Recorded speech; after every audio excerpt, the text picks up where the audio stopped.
നമസ്കാരം. എല്ലാ പ്രിയപ്പെട്ട കൂട്ടുകാർക്കും പാചകത്തിലേക്ക് സ്വാഗതം. ഇന്ന് നമ്മൾ ഉണ്ടാക്കാൻ പോകുന്നത് ചിക്കൻ വരട്ടിയതാണ്. നല്ല എളുപ്പത്തിൽ നമുക്ക് ഉണ്ടാക്കാൻ പറ്റുന്ന ഒരു റെസിപ്പിയാണിത്.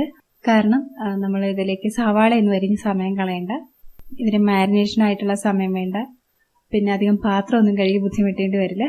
അതേസമയം നല്ല ടേസ്റ്റി ആയിട്ടുള്ള ഒരു റെസിപ്പിയാണ്. അപ്പോൾ ഇതെങ്ങനെയാണ് ഉണ്ടാക്കുന്നതെന്ന് നോക്കാം. ഞാൻ അതിനായിട്ട് ഇവിടെ 1/2 കിലോ ചിക്കൻ എടുത്തിട്ടുണ്ട്. എല്ലോടുകൂടിയ ചിക്കനാണ്. നിങ്ങൾക്ക് ബോൺലെസ് ആയിട്ടുള്ള ചിക്കൻ കൊണ്ട് ഇത് ചെയ്യാം. ഇതേപോലെ ഒരുവിധം ചെറിയ കഷ്ണങ്ങളാക്കി മുറിച്ചെടുക്കുക. ഇത് നമുക്ക് നമ്മൾ കറി വെക്കാനുള്ള പാത്രത്തിലേക്ക് മാറ്റാം. ഇനി ഇതിലേക്ക് നമുക്ക് ചേർക്കാനായിട്ട് ഒരു ചെറിയ അരപ്പ് തയ്യാറാക്കാനുണ്ട്. അതിനായിട്ട് നമുക്ക് കുറച്ച് ചുവന്നുള്ളി വേണം. ഒരു 6-7 ചുള ചുവന്നുള്ളി, 4-5 അല്ലി വെളുത്തുള്ളി. ഇത് നമുക്ക് മിക്സിയിലെ ചെറിയ ജാറിലേക്ക് എടുക്കാം. ഇതിലേക്ക് നമുക്ക് 1/2 ടീസ്പൂണോളം കുരുമുളക് ചേർക്കാം. കുറച്ച് മഞ്ഞൾപ്പൊടി ചേർക്കാം.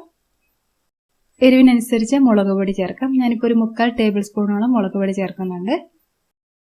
പിന്നെ ഒരു 3/4 ടേബിൾ സ്പൂണോളം ഗരം മസാല. ഇതിലേക്ക് നമുക്ക് കുറച്ച് വെള്ളം കൂടി ചേർത്തിട്ട് നന്നായിട്ട് അരച്ചെടുക്കാം.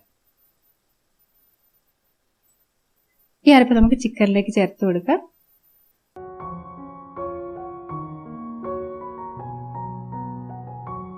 ആവശ്യത്തിനുള്ള ഉപ്പ് ചേർക്കാം. കുറച്ച് കറിവേപ്പില ചേർക്കാം.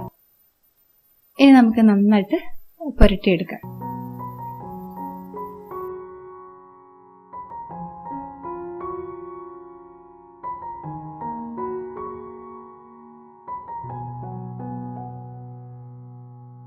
ഇനി നമ്മൾ ഇതിലേക്ക് ഒരു 1/2 കപ്പോളം നല്ല കട്ടിയുള്ള തേങ്ങാപ്പാൽ കൂടി ചേർത്ത് കൊടുക്കണം.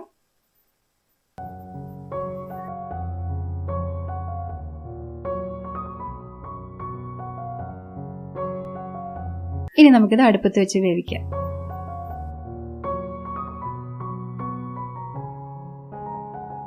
നന്നായിട്ട് തിളച്ച് വരട്ടെ.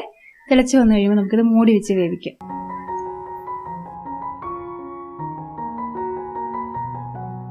ഇത് നല്ല സോഫ്റ്റായി കിട്ടുന്നവരെ നമുക്ക് വേവിച്ചെടുക്കണം.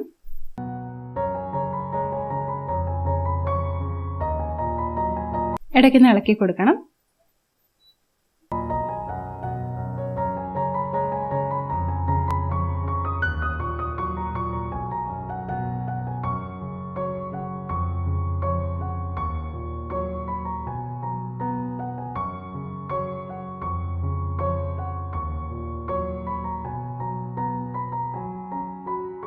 ഏകദേശം ഒരു 10-15 മിനിറ്റ് കൊണ്ട് ചിക്കൻ നന്നായിട്ട് വെന്ത് വന്നിട്ടുണ്ട്.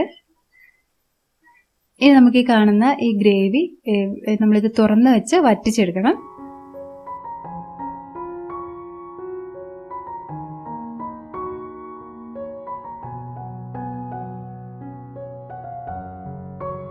ഇപ്പൊ ഗ്രേവിയൊക്കെ കഷ്ണങ്ങളൊക്കെ നന്നായിട്ട് പൊതിഞ്ഞിരിക്കുന്ന പോലെ ആയിട്ടുണ്ട്. നമ്മളിതിലേക്ക് അല്പം പോലും എണ്ണ ചേർത്ത് കൊടുത്തിട്ടില്ല. എങ്കിലും ഇതിൽ എണ്ണ തെളിഞ്ഞു വന്നിരിക്കുന്നുണ്ടോ? ആ ചിക്കനിൽ നിന്ന് ഇറങ്ങിയിട്ടുള്ള എണ്ണയും തേങ്ങാപ്പാലിൽ നിന്നുള്ള എണ്ണയും കൂടിയാണ് ഈ കാണുന്നത്. ഈ ഓയിലിൽ തന്നെ നമുക്കിത് കുറച്ച് നേരം ഒന്ന് മൊരിച്ചെടുക്കാം.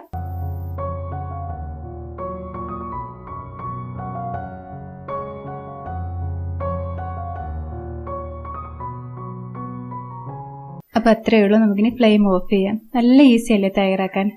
നല്ല ടേസ്റ്റ് ആണ് കേട്ടോ.